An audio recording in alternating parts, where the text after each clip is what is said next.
tutti i bianchi della fotografia.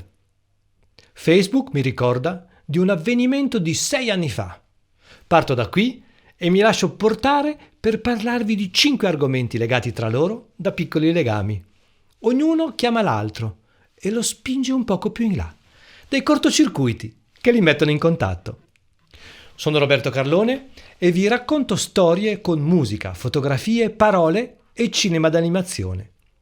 Qualcuno ha detto che faccio parlare e suonare le fotografie. Vedrai un modo nuovo di parlare di fotografia, un approccio diverso, e se ti piace non esitare a commentare qui sotto. E poi metti anche mi piace, è il tuo contributo a far crescere un nuovo modo di usare internet per arricchirsi tutti insieme. C'è un colore che ci guiderà in questa serata. Non si tratta di un fil rouge, ma bensì di un fil blanc. Il bianco. Bianco numero 1. E vi racconto perché. L'avvenimento a cui mi riferivo è la prima mia mostra, in via Cavour, ad Arezzo. Si intitolava Paesaggi parziali ed era situata allo studio di architettura chiamato Milk. Milk è il latte e il latte è di colore bianco. Partiamo da qui ed entriamoci in questo colore. Erano le foto di un viaggio in America. Scattai tantissime foto e mi proposero di esporle in questo studio che per l'occasione si trasformava in galleria. Questa era l'immagine di presentazione che intitolai Hypnosis and Reflections, ipnosi e riflessioni. Arriviamo in hotel e dalla finestra il primo paesaggio che vedo è questo, un palazzo grande, con le sue finestre che si ripetono fino all'ossessione. Ogni finestra una vita, una storia. E il sole che radente evidenzia ogni mattone, ogni fregio. Lì di fronte c'è il mondo condensato. È un condensato di vite ai margini, prostitute, spacciatori, vite al limite. Ma paesaggi parziali perché? Questa era anche la cartolina di presentazione e la presentazione diceva così: paesaggi visti da un turista. Assimilo tutto come un paesaggio che si schiude ai miei occhi senza intenzionalità, che ti capita davanti. Non lo scegli e non lo cerchi. Niente. Ti imbambola, riflette ed ipnotizza, si moltiplica. Trovi sempre dei buchi, delle crepe, delle finestre attraverso cui guardare e al di là delle quali senti che si apre un mondo in cui da turista non puoi che definire parziale. Le prime foto che accolgono i visitatori della mostra all'ingresso raccontano dell'inizio del viaggio. Capisci che l'America è un'altra cosa quando ti svegli nel cuore della notte e vedi dal finestrino ghiacci che non hai mai visto, immensi e galleggianti. Ti dicono che stai andando lontano, da un'altra parte. Spazi aperti e sconfinati ti aspettano ed esistono. Alla fine arrivi. Lo sai e lo senti che sei controllato, schedato. L'immigration ti fa sentire in quarantena, anche se dura mezz'ora. Ammassato, controllato, schedato. La storia dei nonni che si ripete e che silenziosamente ripeti. Lasci le impronte, cedi l'iride, la proprietà del tuo corpo è momentaneamente loro. Sanno chi sei senza sapere chi sei. E questo però ti fa sentire libero, ma nel medesimo tempo senti che potrai essere quello che sarai, un'avventura possibile, una sensazione rara. E allora vi farei vedere alcune di quelle foto che rivedo anch'io molto volentieri. San Francisco, splendida, libera, una città del possibile, una giostra, le montagne russe, un continuo saliscendi e ogni tanto uno spicchio di Italia. La nebbia arriva in 2 secondi. Bianca, anche lei. Il Golden Gate Bridge, ma dal lato B, un lato insolito. In basso il brulichio di un cantiere, il backstage di un'attrazione. E poi Alcatraz, visita obbligata. Lì senti ancora quella ciurma di detenuti. Al di là, un'isola nell'isola. E un vetro non basta, anche se il buco è dimensionato per la canna di un fucile in caso di rivolte. Poi alla Death Valley, alla volta di Las Vegas. Qui i paesaggi non sono più tanto parziali, ma infiniti. Una sosta a Dante's Peak nella Death Valley. E scatto questa foto. Forse tutti sapete che il legame tra la banda Osiris, di cui sono il fondatore, e Caterpillar di Radio 2 è strettissimo. Nostra è la sigla. Allora questa foto era perfetta. La invio alla redazione e piace. Sapete che tutti gli anni c'è il Caterraduno, che è una festa, un incontro tra il pubblico e i conduttori. Un'idea geniale, secondo me. Il giorno della chiusura c'è l'asta benefica per Libera di Don Ciotti, una tradizione. Prendo il coraggio e decido di offrirla. Insomma, finisce che la foto viene battuta a 900 euro. La mia prima foto resa pubblica, 900 euro, un valore gigantesco. E c'era anche Bollani. Offre una chiavetta con tutte le registrazioni e non raggiunge una cifra simile. Allora lì ho capito a cosa serve una fotografia. È qualcosa di utile. Ma ritorniamo alla mostra e andiamo alla fotografia che amo di più e che è quella che ci permette di fare il primo salto. Bianco numero 2, Milk. Milk, il luogo della mostra. Milk, un locale di Castro, San Francisco. Milk. Harvey Milk. Adesso vi racconto. Siamo nel quartiere Castro, il più libertario. Entriamo nel bar, il bar dedicato a Harvey Milk. Giustamente, prima di prendere una birra, mi chiedono i documenti. Questo è uno degli aspetti che mi piace di più dell'America. C'è una legge e si applica senza distinzioni, anche se sei in una zona franca. Tutti uguali, tutto chiaro, sempre. Sandra si siede per tenere un tavolo e la foto si crea da sola. Harvey Milk, 1930-1978, consigliere comunale assassinato insieme al sindaco Moscone da Dan White, un consigliere indignato per lo strenuo e persuasivo impegno di Milk contro la Proposition 6, la legge che avrebbe permesso il libero licenziamento degli insegnanti dichiaratamente omosessuali. Milk aveva aperto un negozio di fotografia nel quartiere di Castro a San Francisco. Fin dal suo arrivo a San Francisco si impegna per ottenere diritti per la comunità gay.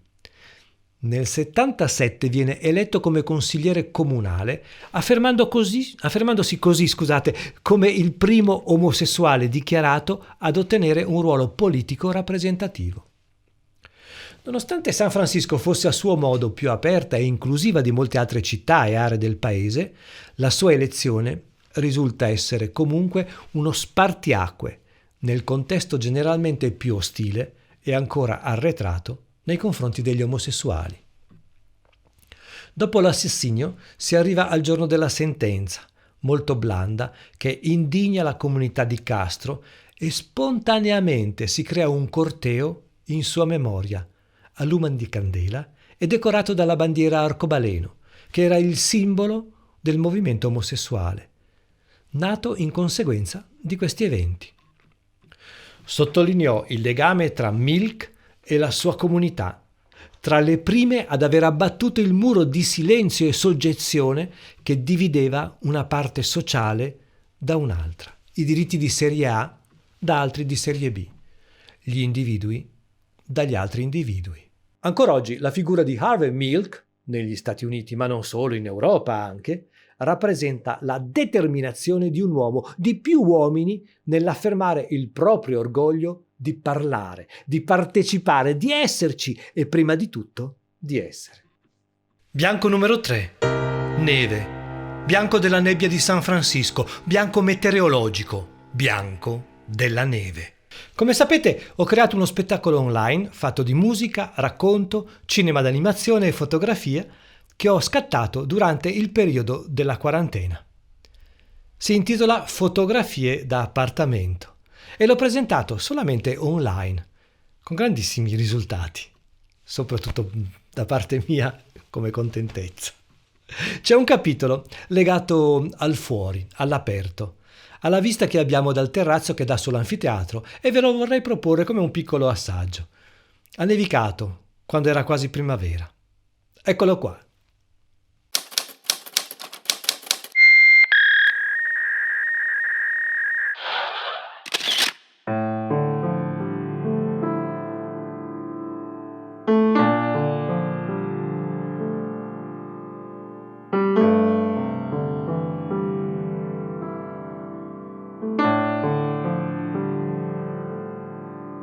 Il silenzio è stato il regalo più bello di questo tempo. Stupefacente la prima sera e poi la seconda e così per 2 mesi, ogni volta così. Le foglie mosse dal vento, piccoli rumori impercettibili, gentili compagni nelle notti di luna.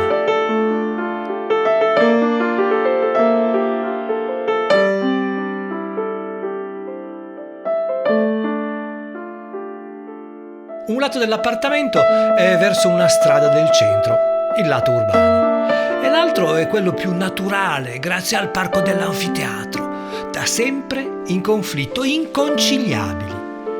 Grazie ad un piccolo virus, l'urbano e il naturale sono stati uniti dal silenzio e la neve sancisce questa unione.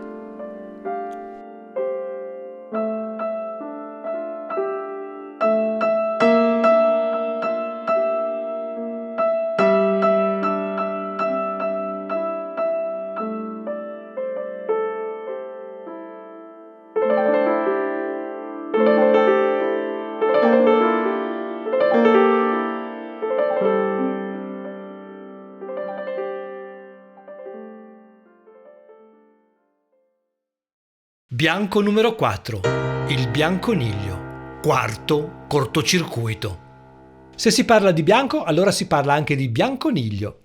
Ho riletto Alice nel periodo della quarantena e oggi mi è tornato in mente un brano musicale, White Rabbit dei Jefferson Airplane.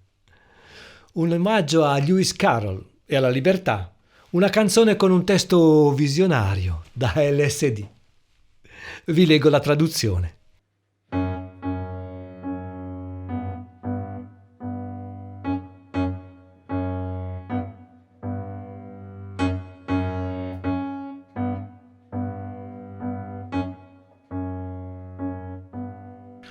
Una pillola ti fa diventare più grande e una pillola ti rimpicciolisce e quelle che ti dà tua madre non servono a niente. Prova a chiederlo ad Alice quando è alta 3 metri. E se tu vai a caccia di conigli e ti accorgi che stai per cadere, di loro che un bruco che fuma il narghilè ti ha mandato a chiamare. E chiama Alice quando è proprio piccola. Quando gli uomini sulla scacchiera si alzano e ti dicono dove devi andare. E tu hai appena preso qualche specie di fungo e la tua mente sta affondando. Prova a chiedere ad Alice. Penso che lei saprà la risposta. Quando la logica e le proporzioni delle cose sono cadute morte al suolo e il cavaliere bianco sta parlando all'incontrario e la regina di cuori ha perso la sua testa, ricorda quello che aveva detto il ghiro. Alimenta la tua mente, alimenta la tua mente, alimenta la tua mente.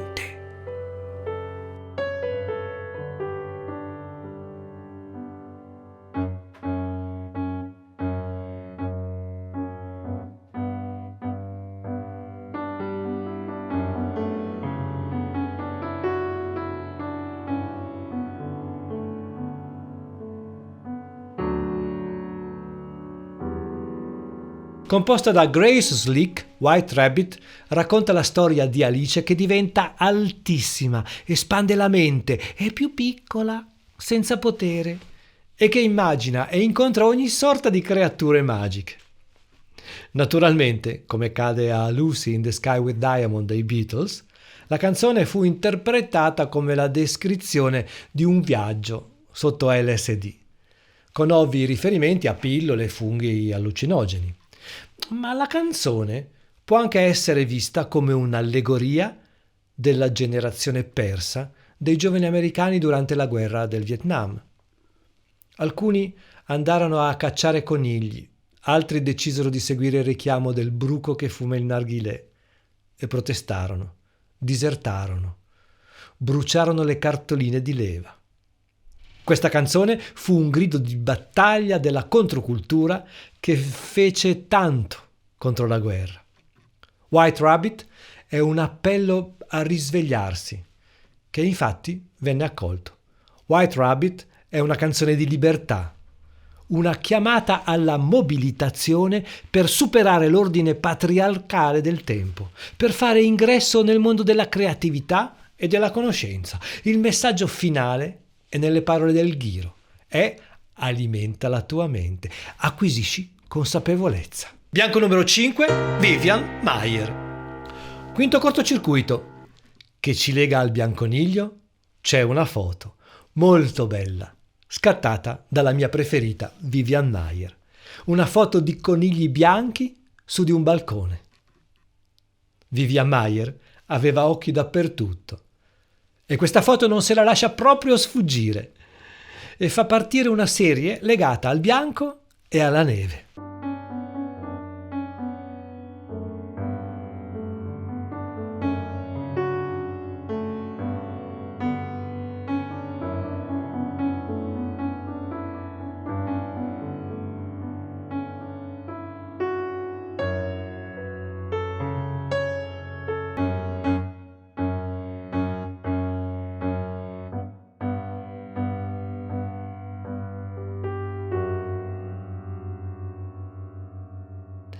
Ecco, questo era il mio bianco, tutto quello che ci avrebbe potuto abbacinare, quello che ci avrebbe obbligato a mettere gli occhiali da sole.